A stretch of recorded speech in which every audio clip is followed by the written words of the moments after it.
So what does this mean for us? Let's bring in John Bolton, the former United States ambassador to the United Nations and a Fox News contributor who joins us every Sunday at about this time. Good morning, Ambassador. Good morning. Glad to be here. Well, you know, Israeli President Shimon Peres says an attack on Iran is, quote, closer, and he says more and more likely.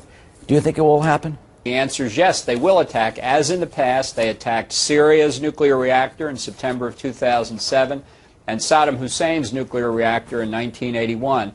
And let me just say, this is not hard for Israel at this point.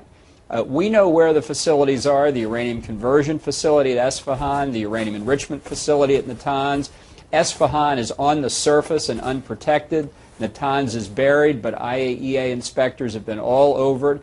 This is within Israel's capabilities. Certainly it's true the United States could do it better. And what's also true is the more time that goes on, the greater the likelihood Iran will disperse and better protect additional duplicate facilities, which is why, in my opinion, Israel is going to need to strike soon and, in fact, should have struck long ago. What if the Obama administration is against it?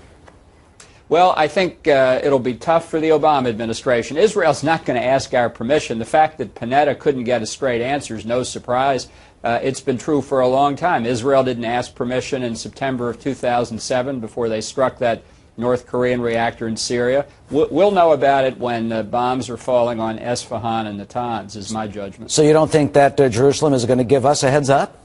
Absolutely not, because they know that the consequences would be that under this administration in particular, it would simply give the White House advance notice and time to prepare to impose our own sanctions, as we have been implicitly threatening the last 3 years, not to rearm Israel, not to resupply them for planes and other equipment that will inevitably be lost if the Israelis strike. But remember, the alternative is not life as it is today.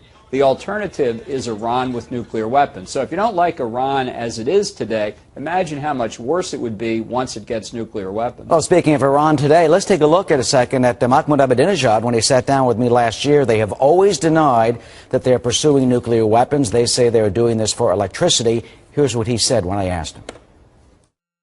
Would you swear to Allah that you are not planning to build a nuclear bomb? Is there a law that says I must swear to convince others?